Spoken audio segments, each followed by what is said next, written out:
Good morning बच्चों। कैसे हो आप? करें स्टार्ट। लास्ट क्लास में बच्चों डेलीगेशन ऑफ अथॉरिटी हमने पढ़ा था और आज हमें उसकी इम्पोर्टेंस पढ़नी है। एक बारी इम्पोर्टेंस को पढ़ने से पहले डेलीगेशन ऑफ अथॉरिटी के बारे में आप बताएंगे तो बड़ा अच्छा लगेगा हमें। हाँ जी, क्या होती है डेलीगेशन ऑफ अथॉरिटी? काम को डिवाइड करना, काम को बांटना, अपने हिस्से का काम किसी और को दे देना।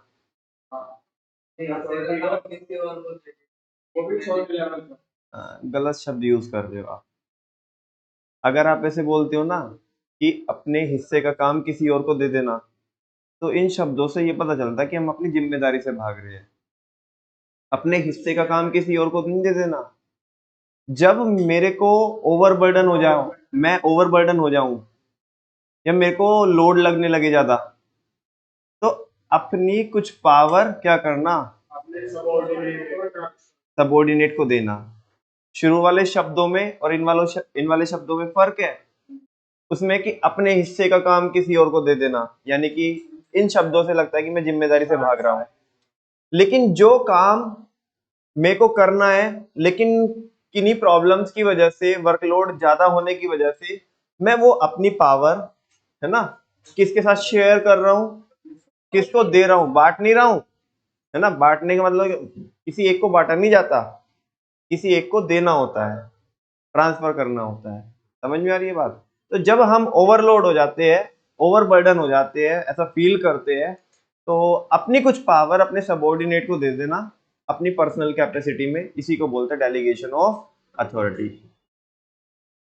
और जो डेलीगेशन ऑफ अथॉरिटी होता है, ये अपवर्ड ट्रांसफर नहीं होता, ये डाउनवर्ड ट्रांसफर होता है। किसके द्वारा और किसको? बोलो। सुपीरियर के द्वारा सबऑर्डिनेट को। जब एक इंसान का जो वर्कलोड होता है वो एक कैपेसिटी के बाहर चला जाता है, तो उसने शेयर करनी चाहिए अपनी कुछ पावर अपने सबऑर्डिनेट को, ताकि वो सक्सेसफुली अपने पूरे के पूरे ऑब्जेक्टिव, कॉमन ऑब्जेक्टिव को क्या कर सके, अचीव कर सके। इसको सेलेक्टिव डिस्पर्सल ऑफ अथॉरिटी भी बोलते हैं। क्या बोलते हैं? इससे एक मैनेजर कंसंट्रेट कर पाता है उन सारी एक्टिविटीज के ऊपर जिन एक्टिविटीज के होने या ना होने से फर्क पड़ता है।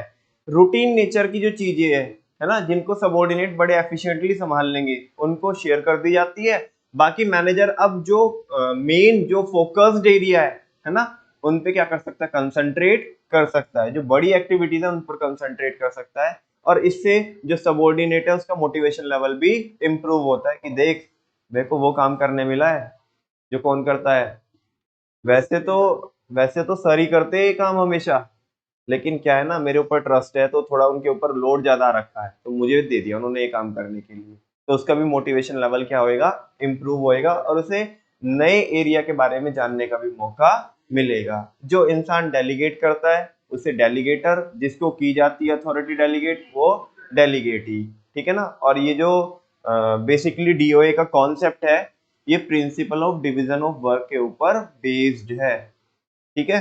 फिर हमने एलिमेंट देखे थे, अथॉरिटी, रेस्पॉन्सिबिलिटी और अकाउंटेबिलिटी। ज्यादा कुछ नहीं बता रहा हूँ। अथॉरिटी पावर होती है, रेस्पॉन्सिबिलिटी ड्यूटी होती है, और अकाउंटेबिलिटी आंसरेबिलिटी होती है ना। जो आउटकम आया कि उसका जवाब जो हमें देना है वो होती है हमारी अकाउंटेबिलिटी। और बच्चों, अकाउंटेबिलिटी को कभी भी डेलीगेट नहीं किया जा सकता। एक सुपीरियर अपनी अकाउंटेबिलिटी से बच के नहीं भाग सकता, ना तो वो ट्रांसफर कर सकता, ना बच के भाग सकता, जवाब तो उसे ही देना पड़ेगा। ठीक है ना। ये सारी चीजें उसके बारे में हमने पढ़ी थी। आज इंपॉर्टेंस देखते हैं किसकी, डेलीगेशन ऑफ अथॉरिटी की। ठीक है। फर्स्ट लिखा है इफेक्टिव मैनेजमेंट। कह रहे हैं कि अगर आप डेलीगेशन करोगे, आप आपके ऑर्गेनाइजेशन में, ठीक है ना, सुपीरियर अगर क्या करता है, डेलीगेशन करता है, तो इससे मैनेजमेंट क्या होता है, इफेक्टिव। क्यों होता है यार? सारा लोड मैं ही लिए जाऊं, मैं ही लिए जाऊं, अननेसेसरी घुट रहा हूं अंदर ही अंदर, मरे जा रहा हूं, किसी को बोल ही नहीं रहा हूं। ठीक है ना। मेरी मेंटल हेल्थ खराब हो रही है। चलो ठीक है, मेंटल हेल्थ खराब हो रही है, तुम्हारा तो अपना पर्सनल लेवल है, लेकिन ऑर्गेनाइजेशन में इसका जो मेंटल मेरी हेल्थ खराब हो रही है, भले ही मेरा पर्सनल फैक्टर होगा ही, लेकिन इसका इम्पैक्ट कहीं ना कहीं मेरी ऑर्गेनाइजेशनल जो परफॉर्मेंस है उसके ऊपर पड़ेगा ना। मैं चीजों को कर ही नहीं पाऊंगा, मैनेज ही नहीं कर पाऊंगा। आए दिन तो सर में दर्द रहेगा, है ना, आए दिन शिकायत करूंगा, हाँ, सुपीरियर होने के नाते क्या करूंगा, शिकायत करूंगा, बे यार बताओ इतना काम दे दिया, ठीक है ना, ये होगा ही नहीं, पता नहीं कैसे होगा, ठीक है ना, क्यों देते पता नहीं इतना काम, ऐसे वैसे, तो वो सारी चीजें चलती रहेगी। बात समझ में आ रही है आपको? तो बोल रहे हैं कि अगर आप ऐसा ओवरबर्डन फील करते हो और उसके बाद शेयरिंग कर देते हो, तो आप जो इंपॉर्टेंट एरियाज है उन पे ज्यादा फोकस कर पाओगे, रूटीन नेचर की चीजें वो सबऑर्डिनेट संभाल लेंगे, तो इससे मैनेजमेंट बराबर होगा बच्चों, इफेक्टिव मैनेजमेंट।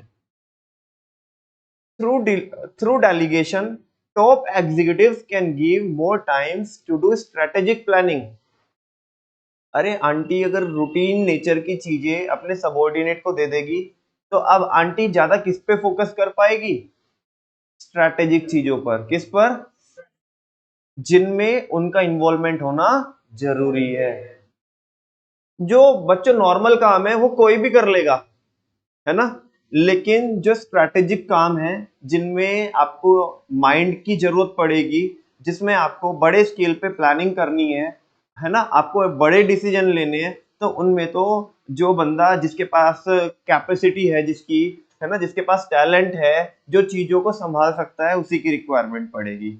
और जब वो रूटीन नेचर की चीजें अपने सबऑर्डिनेट को ट्रांसफर करके उन पे फोकस लगाएगा, तो मैनेजमेंट इफेक्टिव नहीं होगा, तो क्या होगा, वही तो बोल रहा है कि डेलीगेशन के थ्रू जो टॉप एग्जीक्यूटिव्स होते हैं वो ज्यादा समय अलॉट कर सकते हैं, है ना, अपना ज्यादा समय लगा सकते हैं क्या करने में, strategic planning and policy formulation करने में।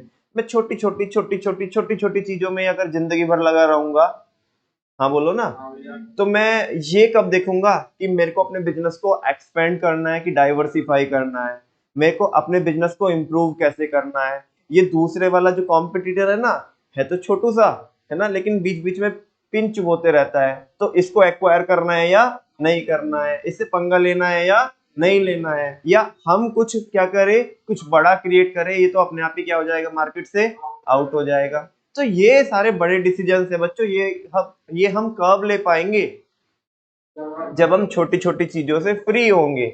और वो फ्री होने का एक ही तरीका है, नवरत्न तेल लगा करके नहीं, हाँ, डेलीगेशन ऑफ अथॉरिटी करके। छोटी छोटी छोटी छोटी छोटी छोटी चीजें जिनमें आप उलझे हुए हो, एक अच्छा खासा बंदा उलझा हुआ है, उनको तो ट्रांसफर कर दो और बड़ी चीजों पे ध्यान लगाओ, इससे मैनेजमेंट इफेक्टिव होगा। वही बोला यहाँ पे, and the rest of the routine work is carried out by other employees. तुम तो स्ट्रेटेजिक चीजों पे ध्यान लगाओ, बाकी जो रूटीन नेचर का जो वर्क है वो बाकी दूसरे एम्प्लॉइज कर लेंगे, which help in effective management, है ना। और इफेक्टिव मैनेजमेंट इसलिए भी होगा क्योंकि काम एक टाइप से डिवाइड भी हो गया है, ठीक है ना, बांटा नहीं है हमने, लेकिन डिवाइड हो गया। रूटीन नेचर का जो काम है वो हमारा सबऑर्डिनेट कर रहा है या कर रहे हैं, कुछ काम इसको शेयर किया, कुछ काम इसको शेयर किया अपनी पर्सनल कैपेसिटी में। ऐसा नहीं, देखो लेवल नहीं बढ़ रहे, आप कंफ्यूज मत होना ऐसे कि लेवल बढ़ रहे हैं। मैं सुपीरियर, मेरे सबऑर्डिनेट, कुछ काम इसको दिया, कुछ काम इसको दिया, ठीक है ना, वो अपनी पर्सनल कैपेसिटी में किसी और को देगा, मुझे इससे कोई मतलब नहीं है, ठीक है ना। ऐसे नहीं सोचने का कि मैंने उसको दिया वो उसको दे रहा है मेरे कहने से, है ना, मेरे एंड पे, मेरा मतलब केवल किससे है, मेरे इमीडिएट सबऑर्डिनेट से। बात समझ में आ रही है? तो वैसा, तो इससे बच्चों इफेक्टिव मैनेजमेंट होता है, चीजों को हम अच्छे से मैनेज कर पाएंगे। हाँ बोलो।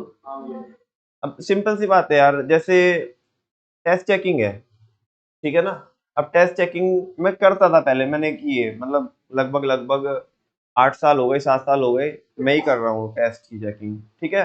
लेकिन मुझे अभी महसूस ऐसा हो रहा है कि यार नहीं, अगर मैं टेस्ट की चेकिंग करूंगा तो और भी बहुत ज्यादा काम है, ठीक है ना, जिन पे मतलब हम क्या कर सकते हैं, बच्चों की परफॉर्मेंस को इम्प्रूव कर सकते हैं। अब अभी मैं क्या करूंगा, मैं 3-3 4-4 घंटे बच्चों की टेस्ट की चेकिंग पे लगाऊंगा, तो फिर हम वो काम नहीं कर पाएंगे, फिर वो सारे काम क्या होंगे, कॉम्प्रोमाइज होंगे। एक रीजन, फिर मेरे को मेरे लिए मेरा रीजन ये था, फिर मेरे को एक रीजन, बच्चों से मैं क्यों चेक कर रहा हूँ टेस्ट की कॉपी, एक रीजन मेरे को बच्चों ने दिया कि भैया हम टेस्ट तो दे देते हैं, लेकिन उसके बाद हमें ये नहीं पता पड़ता कि इसमें हमने गलती क्या की थी क्या नहीं, बस तुमने चेक करके दे दिया, हमने रख लिया, ठीक है ना, अब बस साइन करा के ले के आ गए, हम अगला टेस्ट देने के लिए आ गए, तो ये हमें ही पता नहीं पड़ रहा था, अभी हमें पता पड़ जाता है। तो मेरे को 2 रीजन मिल गए, ठीक है ना, इससे आप मेरा क्या हो जा रहा है, टाइम सेव हो जा रहा है, मैं कुछ स्ट्रेटेजिक चीजों पे क्या कर पाऊंगा, फोकस कर पाऊंगा, है ना, और आपकी ग्रोथ इसलिए हो रही है, बिकॉज आपको एक तो जानने का मौका मिल रहा है कि हमने गलती कहाँ पे की है, क्या कर सकते थे, और कहीं ना कहीं आपको टेस्ट कॉपी भी चेक करनी आ रही है।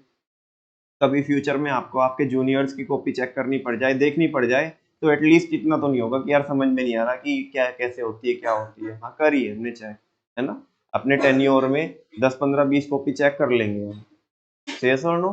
तो ये चीज है, इससे मैनेजमेंट इफेक्टिव होता है। क्या होता है, आवाज नहीं आई। नेक्स्ट है एम्प्लॉय डेवलपमेंट, बता चुका हूं मैं। एम्प्लॉय की भी क्या होती है, ग्रोथ होती है, उसका भी डेवलपमेंट होता है। अभी तो बोला मैंने आपके कंटेक्स्ट में, उसी को ऑर्गेनाइजेशनल पॉइंट ऑफ व्यू से देख लो। जो काम भले ही चलो ठीक है रूटीन नेचर का काम था, लेकिन था तो किसका, सुपीरियर का। अब वो कौन करेगा, तो अगला नंबर सुपीरियर बनने का किसी का ही है, एम्प्लॉय का डेवलपमेंट, और वो भी खुश। तो देखो डेलीगेशन मोटिवेट सबऑर्डिनेट्स, डेलीगेशन क्या करता है, मोटिवेट करता है सबऑर्डिनेट्स को to work with greater responsibility. ओए भाई पागलपंती नहीं करूंगा मैं, मेरे को मिला है काम, ड्यू केयर के साथ करना है मेरे को, रेस्पॉन्सिबिलिटी वाला काम है भाई, ये टॉप लेवल वाले लोग करते हैं, अब मेरे को मिला ना ये काम, है ना, कुछ तो बात होगी। ऐसे तो और भी बहुत सारे एम्प्लॉइज है ना सर की टीम में, मेरे को क्यों मिला ये काम, ट्रस्ट होगा ना मेरे ऊपर, तो उसका मोटिवेशन लेवल बढ़ेगा। देख भाई सारे खाली बैठे हैं, लेकिन ट्रस्ट तो मेरे ऊपर ही है सुपीरियर को, ठीक है ना। तो ऐसे क्या होता है कि वो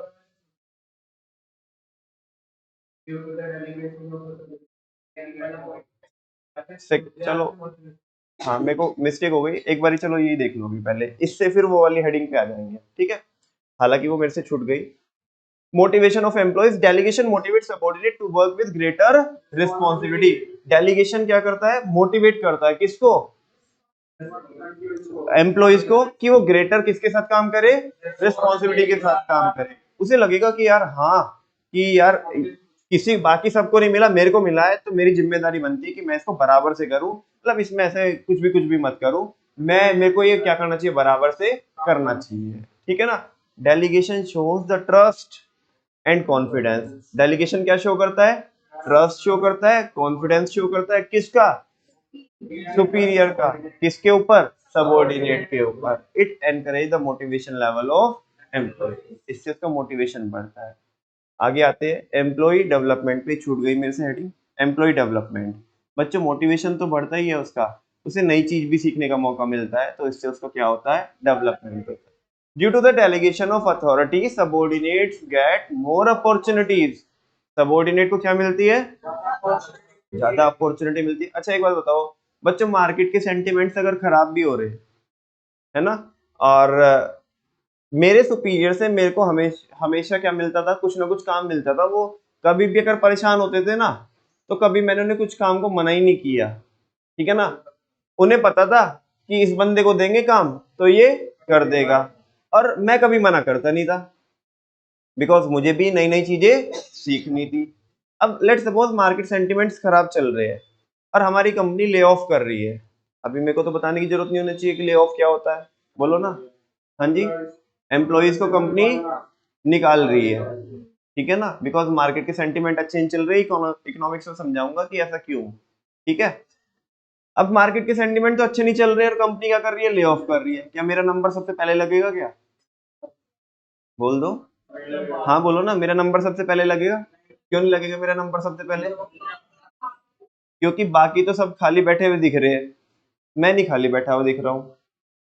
और उन्हें ये इस बात का भी पता है कि कोई भी प्रॉब्लम होगी, कभी भी हमारे को अगर ऐसा आ जाता है कोई, मतलब हमारे को ओवरलोड हो जाता है, तो कुछ भी चैलेंजिंग काम हो ना, इसे दे दो तो कुछ नहीं, ठीक है कर लेता है, थोड़ा बहुत बता करके, इसकी हेल्प करके, गाइडेंस दे करके, अपने गाइडेंस में, अपने सुपरविजन में काम करा लेते, कर देता है ये काम। तो बताओ मेरा नंबर सबसे पहले लगेगा क्या। तो एक एम्प्लॉय को सेफ्टी भी रहेगी, क्या भी रहेगी, कि उसकी जॉब नहीं जाएगी, ठीक है ना। डेवलपमेंट, नई चीजें तो सीखने मिल ही रही है, साथ में उसको क्या भी रहेगी, सेफ्टी भी रहेगी, कि भाई अगर नंबर लगेगा तो सबसे पहले मेरा नहीं लगेगा, है ना, सबसे बाद में जाके, अगर मतलब समझो कि कंपनी की मजबूरी होगी उस टाइम पे, कि जो वर्किंग बंदा है उसे भी निकालना पड़ रहा है, तो बहुत बड़ी मजबूरी रही होगी। और अगर मैं खाली बैठा हूं, मेरे को काम ही नहीं मिल रहा, या अगर सुपीरियर मेरा कुछ काम देता था, अरे जाओ ना, तुम्हारा काम है, मैं क्यों करूँ ये, मैं मेरा काम करूंगा, तुम अपना काम करो, है कोई बात ये? मतलब सैलरी तुम लोगे सुपीरियर लेवल की, ठीक है ना, और काम भी तुम मेरे से, मैं तो मेरा काम करूंगा ही, और अपना काम भी तुम मेरे से करा लोगे। कैपिटल सी कोई लिखा है? ऐसा जवाब दिया उसने। अभी कंपनी ले ऑफ कर रही है, इसका नंबर सबसे पहले लगेगा। क्यों लगेगा सबसे पहले नंबर? नहीं, जबान तो लड़ाता है, चलो ठीक है, जबान लड़ाता है, बहानेबाजी करता है ना, कभी कुछ सीखने की कोशिश ही नहीं करता। कभी अपने मन से तो बोलते ही नहीं इनिशिएटिव लेकर के कि मेरे मेरे को कुछ काम दो, देते हैं तो उसको भी मना करता है। और एक दूसरा एम्प्लॉय है, वो बिल्कुल हनुमान जी जैसा है, वो हर काम करने के लिए तैयार है ना, वो बोलने से पहले कि तैयार है, तलवे नहीं चाट रहा है, उसे भी सीखना है। समझ में आ रही है बात? तो वैसा, तो इससे एम्प्लॉय का डेवलपमेंट होता है, उसको सेफ्टी रहती है, मोटिवेशन बढ़ता है, इस तरह के जनरल पॉइंट्स चल रहे हैं। देखो, due to the delegation of authority, subordinate gets more opportunities to utilise their talent and skills and improve their career prospects। Spelling गलत लिखी है क्या? सही है, प्रोस्पेक्ट्स की गलत लिखी है, सही है।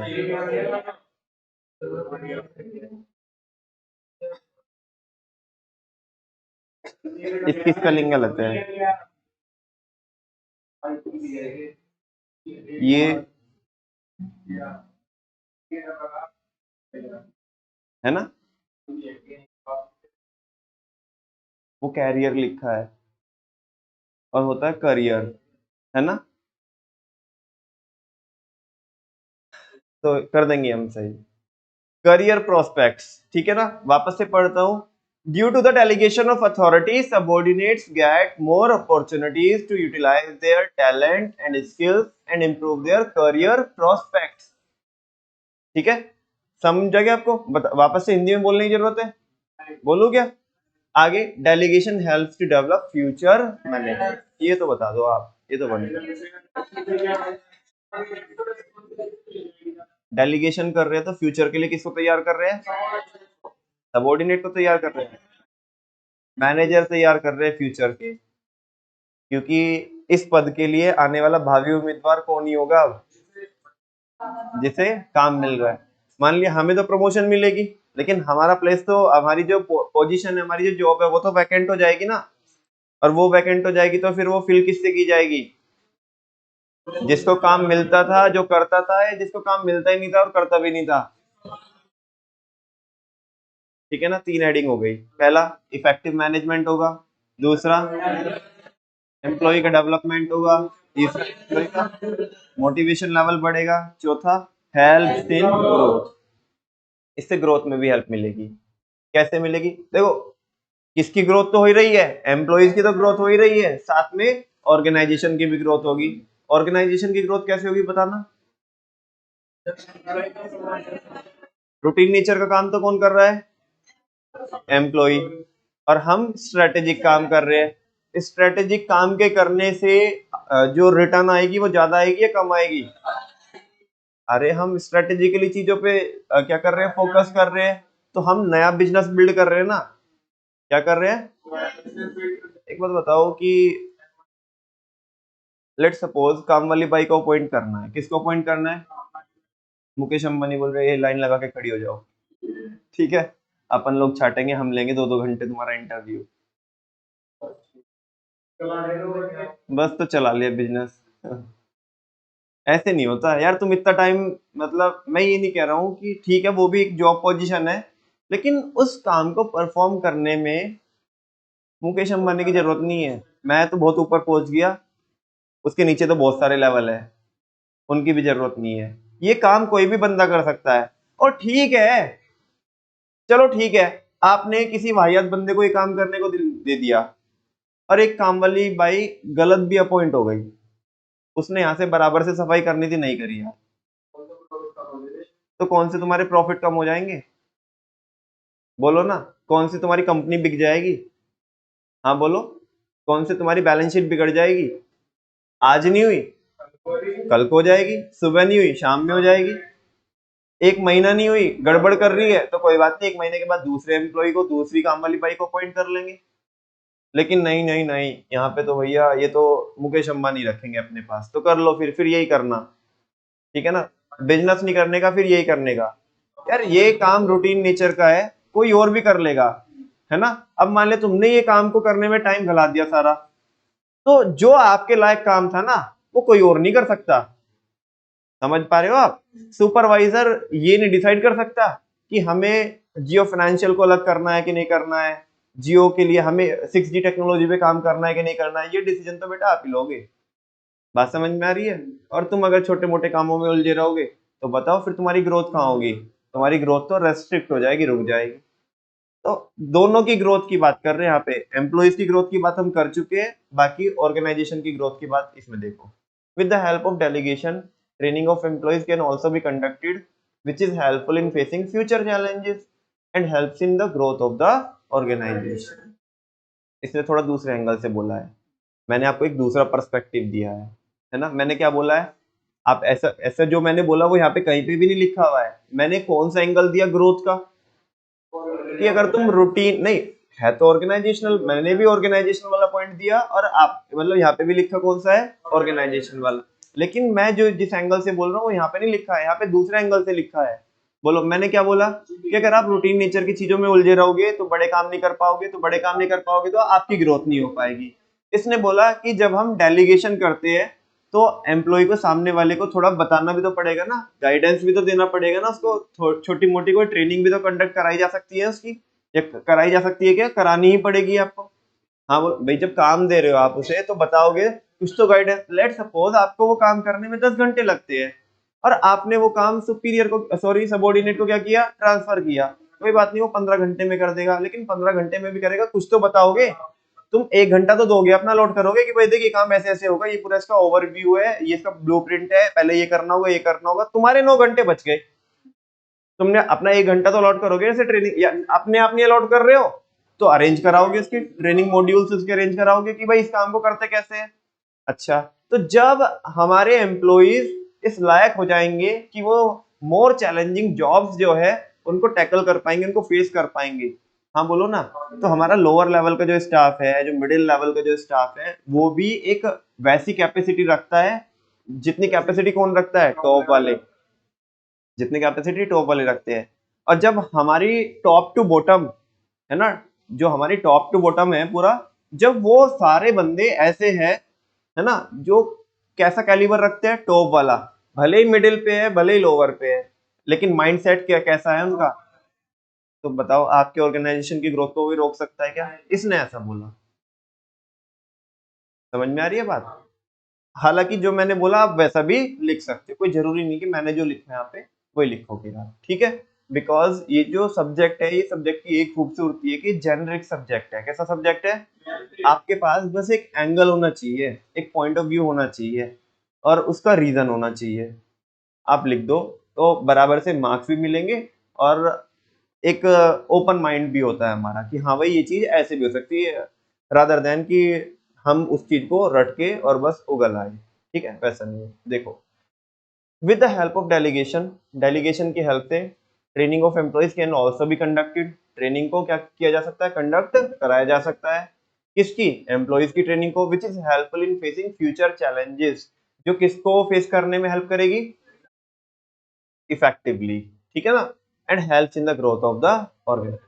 जब हमारा ऑर्गेनाइजेशन, हमारे एम्प्लॉइज आने वाले चैलेंजेस को इफेक्टिवली क्या कर पाएंगे, फेस कर पाएंगे, है ना, तो हमारे ऑर्गेनाइजेशन की ग्रोथ होना तय है।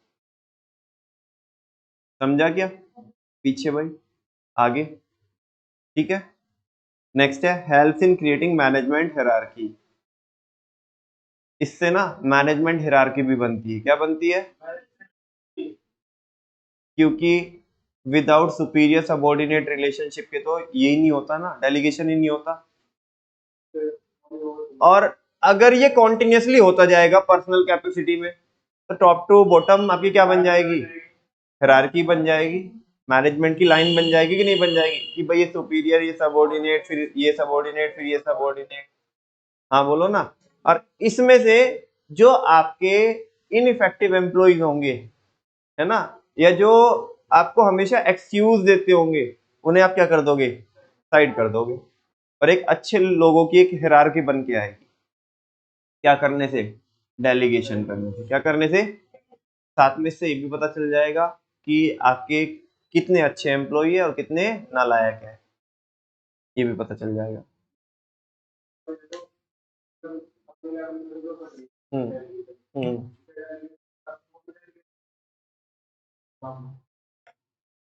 अपनी पर्सनल कैपेसिटी में, लेकिन जवाब उसे देना पड़ेगा जिसको हमने डेलीगेशन किया था। अकाउंटेबल तो वही रहेगा ना, वो ट्रांसफर कर दे अपनी पर्सनल कैपेसिटी में, हमें मतलब नहीं है। बिकॉज ऐसा नहीं होता ना कि किसी भी कंपनी में दो ही तीन, ऐसे नहीं होता कि बस ठीक है हमने ना, लेवल बहुत सारे होते हैं, मतलब पोजीशंस बहुत सारी होती है, उनको हमने 3 लेवल में डिवाइड करके रखा है, ठीक है ना। अब जैसे टॉप में है, टॉप में भी ऐसा नहीं कि सीधा तुम मिडिल से सीधा कूदी मारोगे किसी में, टॉप में, टॉप में भी भाई, टॉप में भी अलग अलग क्या होते हैं, अलग अलग स्लैब होते हैं, ठीक है ना। टॉप में भी एक तो बंदा ऐसा हो जो टॉप के सबसे निचले स्तर में है, भले ही वो टॉप में है लेकिन टॉप के सबसे निचले स्तर में है। एक बंदा ऐसा भी होगा जो टॉप के उच्चतम शिखर पे है, समझ में आ रही है? इससे मतलब टॉप के निचले स्तर से और टॉप के जो हाईएस्ट पीक है उस तक भी पहुंचने में बहुत सारी हर्डल्स, बहुत सारी पोजीशंस को आपको क्या करना पड़ेगा, क्रॉस करना पड़ेगा, तब जाकर के आप वहां तक जा पाओगे। आपको क्या लगता है, रिलायंस के अंदर 250, उनकी 250 से 300 कंपनीज है, ठीक है ना, और हर एक जो बिजनेस है उनका, हर एक बिजनेस की जो रिपोर्टिंग होती है उन्हें होती है, तो तुम्हें क्या लगता है कि वो सारी पूरा कच्चा चिट्ठा बना के लेके आते होंगे ना? नट शैल में डेली की रिपोर्ट जो है, पहले तो सॉफ्टवेयर लगे होते हैं, है ना, शाम को अभी एमडी को देखना है कि पूरे रिलायंस ग्रुप की क्या हुआ है, मतलब बेसिकली क्या परफॉर्मेंस चल रही है ना। तो जस्ट एक सॉफ्टवेयर होता है MIS, मैनेजमेंट इंफॉर्मेशन सिस्टम, है ना, वो पूरी समरी बना करके सारी चार्ट की फॉर्म में, है ना, विजुअल्स की फॉर्म में वो पूरा फ्लैश करेगा कि आज किसकी क्या रही ग्रोथ, रही किसमें डाउनफॉल रहा, ये सारी चीजें, ठीक है। तो अब ऐसा नहीं है कि बच्चों, ये जो बहुत समरी में जो रिपोर्ट आई है, ये जो बहुत समरी में रिपोर्ट आई है, ये ऐसा नहीं है कि पहले से ये समरी बनी थी। जो मिडिल वालों ने, मतलब नीचे से स्टार्ट होगा, वर्कर ने जो इनको सुपरवाइजर को, सुपरवाइजर ने किसको, डिपार्टमेंटल मैनेजर्स को या फिर डिविजनल हेड्स को, डिविजनल हेड्स ने भी फिर जो टॉप में जो बंदे हैं उनको दी, और फिर उन्होंने फिर किसको, उसे कट कट करके, कट कट करके, बिल्कुल कट टू द शॉर्ट करके किसके पास तक पहुंचाई वो रिपोर्ट, तो सीईओ या कंपनी का जो एमडी है। बात समझ में आ रही? तो ये बहुत, कहने को 3 लेवल है लेकिन पोजीशंस बहुत सारी होती है, तो हर एक, मैं कहना क्या चाहता हूँ, हर एक बंदा अपनी पर्सनल कैपेसिटी में क्या कर सकता है, डेलीगेशन कर सकता है, लेकिन अकाउंटेबल तो फिर वही रहेगा, ठीक है। जवाब तो तुम्हें देना पड़ेगा। अब तुम देखो तुम कैसे काम कराओगे, ये तो तुम्हारा मैनेजमेंट है ना। मैनेजमेंट क्या है? एक आर्ट है लोगों से काम कराने की। अब तुम वो काम को खुद करो, किसी और से कराओ, ठीक है ना, जवाब तुम्हें देना पड़ेगा, तुम उसे मैनेज कैसे ही करो, वो तुम्हारी कॉल है, ठीक है। तो बोल रहे बच्चों, help in creating management hierarchy, इससे मैनेजमेंट हिरार्की को क्रिएट करने में भी हेल्प मिलती है। Through delegation of authority the superior subordinate relationship can be established, because जो बंदा डेलीगेट करता है वो डेलीगेटर, और जिसको किया जाता है वो डेलीगेटी। तो जिसने शेयर किया है जिसको, ठीक है ना, इससे हमें पता पड़ जाएगा कि कौन सुपीरियर और कौन सब, और यही काम अपनी अपनी पर्सनल कैपेसिटी में, जैसे आप बोल रहे हो, होता रहेगा। तो इससे क्या बन के आएगी, हायरार्की बन के, ठीक है। कभी आपने ऐसा देखा होगा कि बच्चों जो अच्छी अच्छी पोजीशंस होती है ना, या खासकर आप ऐसे इधर चले जाओ, मतलब यूपीएससी वाले फील्ड में चले जाओ, या आपने जैसे एक वो वेब सीरीज आई थी, आई थिंक खाकी, अगर आपने देखी हो, नहीं देखी आपने? अच्छा हाँ जी, सुनो, तो बच्चों ऐसा रहता है कि कोई बंदा एक पोजीशन पे काम कर रहा है, ठीक है ना, और अभी हमें उसके कोई हायर लेवल की कोई क्या करनी है, पोजीशन फिल करनी है। तो जो सुपीरियर बंदा होता है ना, उसकी रिकमेंडेशन मांगी जाती है कि आपके डिपार्टमेंट में ऐसा कोई बंदा बताओ कि जो इस पोजीशन को संभालने के लायक हो, काबिल हो, है ना। अभी रिकमेंडेशन किन लोगों की जाएगी, मेरे को बताओ? सुपीरियर की तो जा रही है, जो काम अच्छा कर रहा है, जो काम अच्छा कर रहा है भले ही वो कितने ही निचले स्तर पे हो, लेकिन अगर वो काम बहुत बढ़िया परफॉर्म कर रहा है ना, सुपीरियर को उसका काम अच्छा लग रहा है, तो वो बीच के 3-4 लेवल क्रॉस करके भी ऊपर भी आ सकता है। हाँ बोलो ना। तो इससे जो हिरार्की बन के आएगी वो अच्छे अच्छे लोगों की भी बन के आएगी, है ना। और सुपीरियर सबऑर्डिनेट रिलेशनशिप तो पता चली जाता है यहाँ से हमारे को कि कौन सुपीरियर कौन subordinate. It helps in creating the chain of management, है ना। मैनेजमेंट की इनफैक्ट बहुत कम लिखा हुआ है यहाँ पे। अब मेरी भी ये थोड़ी क्या है कि लिमिट है कि मैं भी बहुत ज्यादा स्ट्रेच नहीं कर सकता, अदरवाइज लिखने को मैं इसमें पूरा आधा आधा पेज लिख दूं, लेकिन उतना जरूरत नहीं है। बोल के बहुत सारी चीजें बताई जा सकती है ना। आप उसे पॉइंटर्स लिख सकते हो, यहाँ पे ऐड ऑन कर सकते हो, है ना। लेकिन लिख करके इतना ज्यादा अननेसेसरी मैं जितना भी कंटेंट है तुम्हारा उसका डबल कर दूं तो उसका कोई मतलब नहीं बैठता, ठीक है। यहाँ पे इन्होंने लिखा है कि चेन बनती है, क्या बनती है, किसकी, मैनेजमेंट की। लेकिन मैं कह रहा हूँ कि डेलीगेशन ऑफ अथॉरिटी से चेन, अरे चेन तो ऑलरेडी बनी हुई होगी ना। तुम्हारे माइंड में भी ये भी सवाल आ रहा होगा, चेन तो ऑलरेडी बनी हुई हो तभी तो तुमने डेलीगेट किया ना। इसीलिए मैं बोल रहा हूँ कि ठीक है यार इन्होंने लिखा है, लेकिन एक्चुअल में ये हेडिंग क्या है, मैं वही समझाने की आपको कोशिश कर रहा हूँ। चेन तो ऑलरेडी बनी हुई है, इन्होंने बोल दिया ठीक है बन जाएगी, लेकिन आप इनको ये बोलना चाहिए था कि अच्छे लोगों की चेन बन जाएगी। क्या बन जाएगी, अच्छे लोगों की चेन बन जाएगी। उसका जिक्र यहाँ पे इन्होंने कहीं पे भी नहीं किया, बिकॉज चेन तो ऑलरेडी बनी हुई थी, तभी तो तुमने डेलीगेशन किया, है ना। लेकिन उस चेन के अंदर से जो नकारा, जो नलायक एम्प्लॉइज थे वो क्या हो जाएंगे, साइड हो जाएंगे। भाई तुमने किसी को आजमाया, एक बार आजमाओगे, 2 बार आजमाओगे, वो हर बार उसकी नाटकबाजी है, तो तुम उसे क्या करोगे, साइड करोगे। तो पहले साइड हो, हम बाकी उन लोगों से बात करेंगे जो लोग हमारे लायक हैं, ठीक है ना, जो हमारे ऑब्जेक्टिव को, कंपनी के, ऑर्गेनाइजेशन के ऑब्जेक्टिव को अचीव कराने में हेल्प कराएंगे।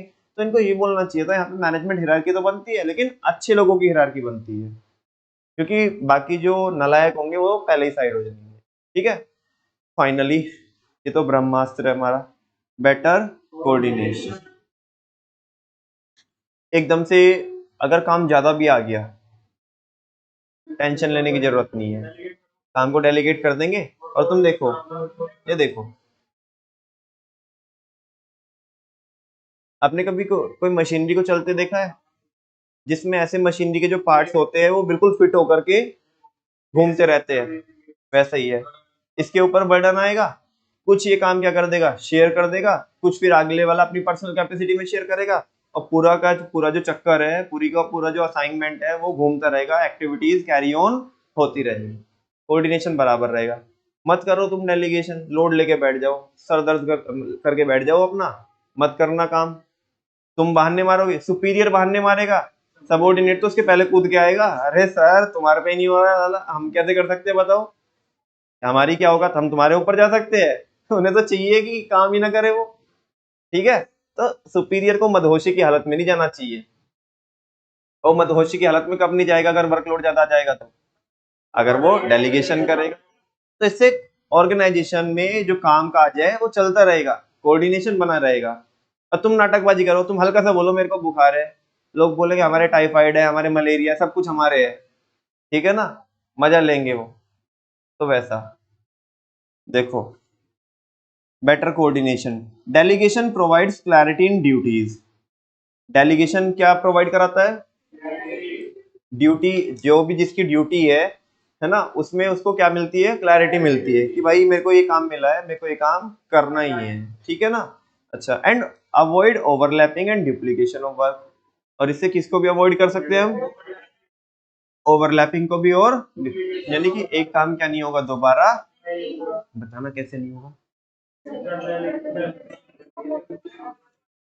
हाँ जी, बोलो कैसे। जब सुपीरियर किसको देगा वो काम, तो वो काम सुपीरियर नहीं करेगा, सुपीरियर वही काम करेगा, कोई और काम करेगा, कोई और भी गिरा हुआ काम करेगा, या और भी ज्यादा लेवल का काम करेगा, अपर लेवल का काम करेगा, है ना। हाँ बोलो ना, कह रहे हैं वो बड़े कांड करेगा, ठीक है, वो ऐसे बच्चे मेरी ओर देख रहे हैं। तो बच्चों इससे क्या होता है, अच्छा जो काम जिसे मिला है वही करेगा या कोई और करेगा, अच्छा अगर वो नहीं कर रहा है तो वो अपनी पर्सनल कैपेसिटी में किसी और से कराएगा। लेकिन कहीं पे भी काम रिपीट तो नहीं हो रहा ना, ऐसे तो नहीं हो रहा कि मैं भी कर रहा हूँ, वो भी कर रहा है, वो भी कर रहा है, और सब कर रहे हैं उसी काम को, बाकी कोई काम और कोई देख ही नहीं रहा है, बस एक ही काम सब देख रहे हैं।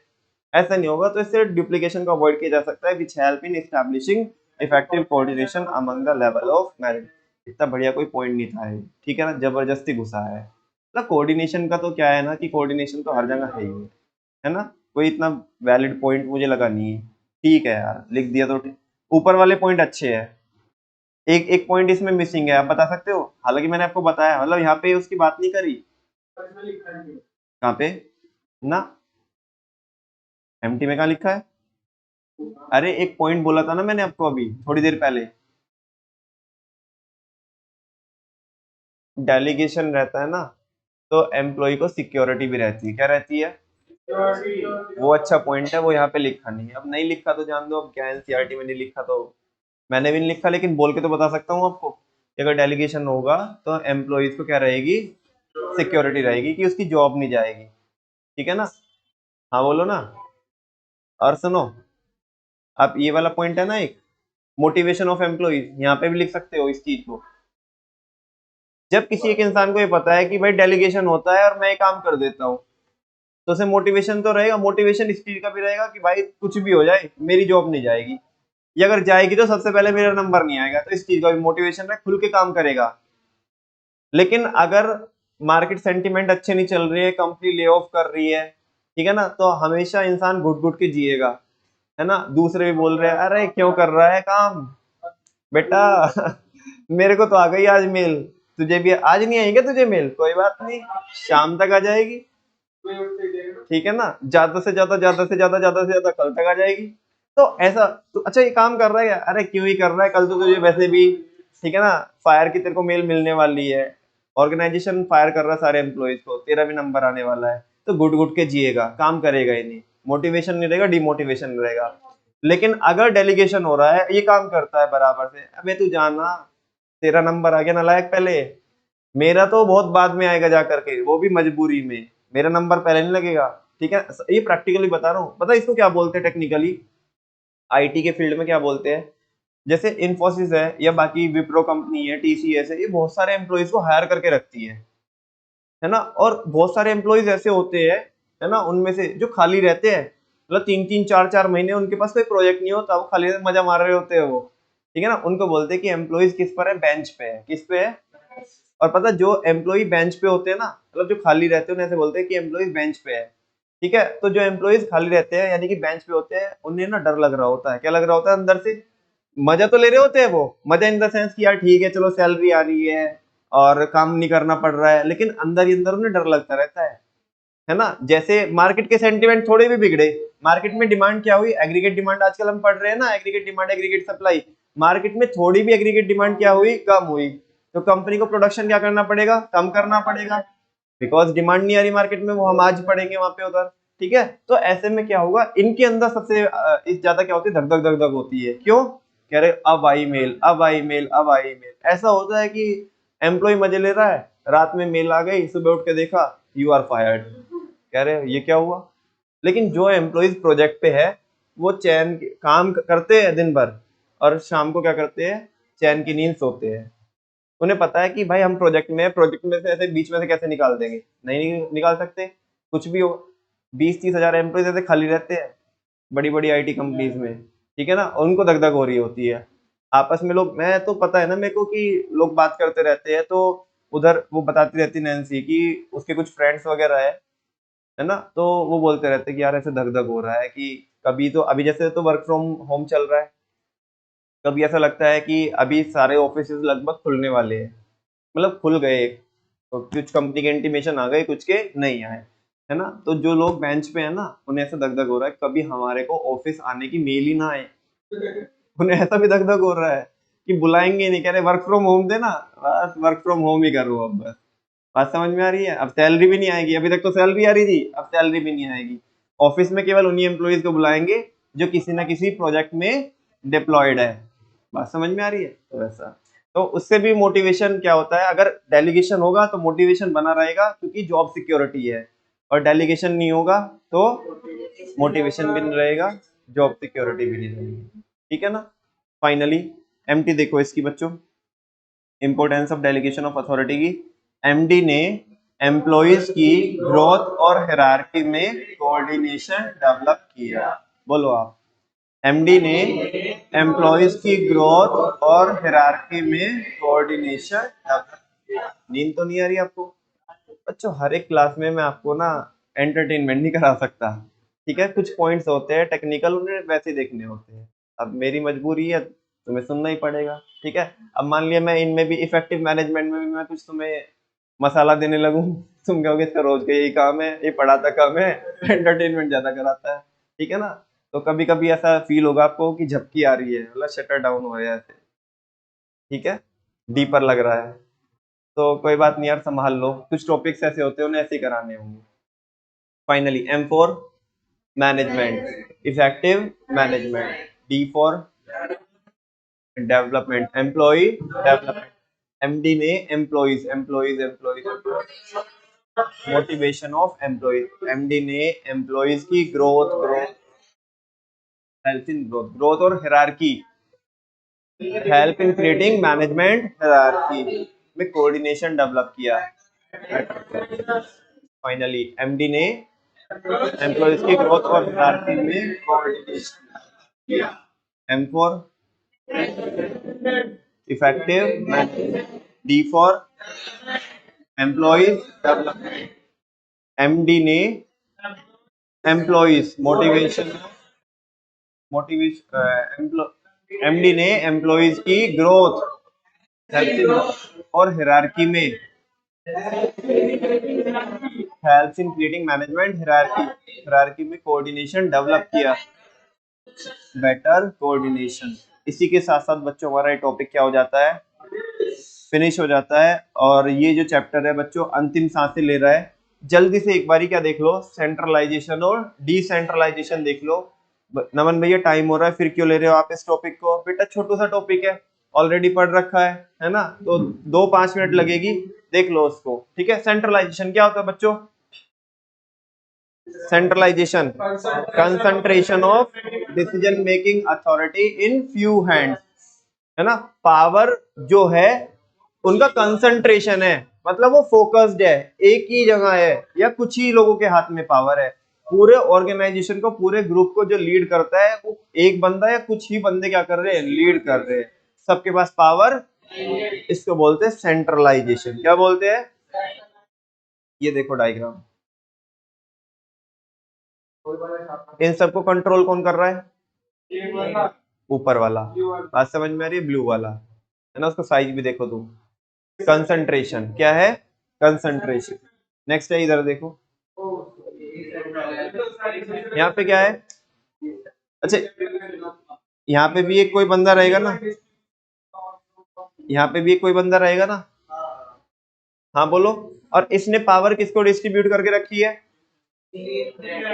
3 लोगों। अच्छा, अपनी पर्सनल कैपेसिटी में नहीं, ये टॉप टू बॉटम हो रहा है भाई, टॉप टू बॉटम हो रहा है, सबको मिल रही है। वो कहते हैं ना कि केक कटेगा तो सब में बटेगा, तो यही हो रहा है, पावर बटेगी तो सब में बटेगी। अब देखो आगे आगे भी क्या हो रही है, डिस्ट्रीब्यूट हो रही है।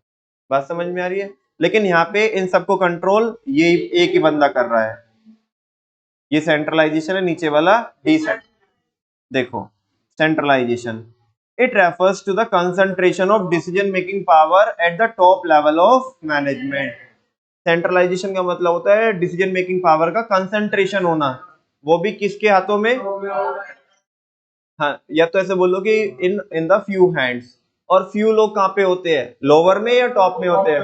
टॉप में। और पावर उन्हीं के पास ही ज्यादा रहेगी, ठीक है ना? In a centralised organisation managers at lower levels have limited roles in decision making. जो सेंट्रलाइज्ड ऑर्गेनाइजेशन होते हैं उनमें जो मैनेजर्स होते हैं, जो लोअर लेवल पे होते हैं, कहाँ पे होते हैं? Lower level. उनके पास बहुत कम पावर होती है क्या लेने की? डिसीजन लेने की। अब अगर जैसे मैं बात करूं, अपनी बात करूं, तो मेरे ऑर्गेनाइजेशन में लगभग लगभग जितनी भी पावर है, जो भी डिसीजन लेना है वो मेरे को खुद ही लेना है। क्या लेना है? ठीक है ना?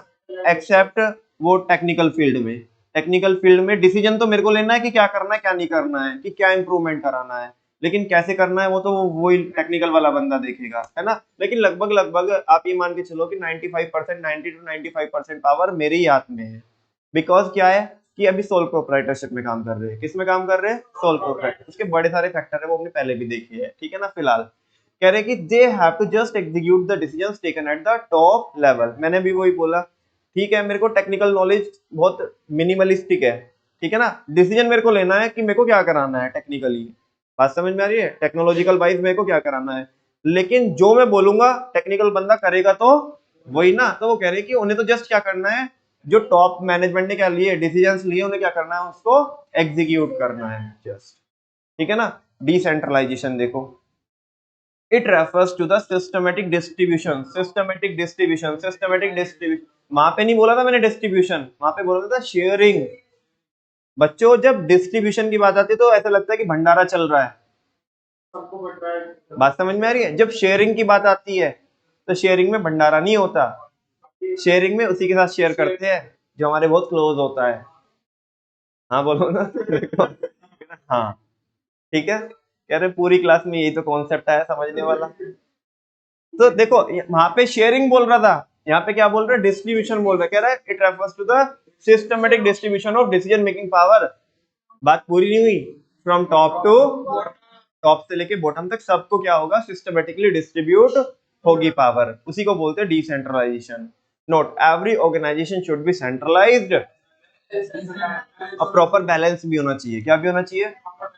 ऐसा नहीं कि तुमने बहुत ज्यादा सेंट्रलाइजेशन कर दिया और बहुत ज्यादा डिसेंट्रलाइज कर दिया। बहुत सारे फैक्टर के बेसिस पे आपको ये डिसीजन लेना होता है कि आपने सेंट्रलाइज करना है या डिसेंट्रलाइज करना है, और दोनों में बैलेंस कितना कितना कैसे कैसे बना के चलना है। टू इंक्रीज इफेक्टिवनेस, किसको इंप्रूव करने के लिए? An organisation must maintain a balance between centralisation and, I thought last topic is there, importance of decentralisation. और कल की क्लास में हम क्या कर देंगे, ये टॉपिक को फिनिश कर देंगे। और मोर और लेस बच्चों जो इंपोर्टेंस डेलीगेशन की थी वो ही किसकी है, डिसेंट्रलाइजेशन की है ना। थोड़ा बहुत फर्क है। कल ये चैप्टर हमारा पूरा हो जाएगा, परसों इसका रिवीजन हो जाएगा, उसके नेक्स्ट डे इसका टेस्ट हो जाएगा, ठीक है ना। फिर मंडे से हम क्या करेंगे, नई शुरुआत करेंगे। थैंक यू वेरी मच बच्चों, आज इतना ही, बाकी कल।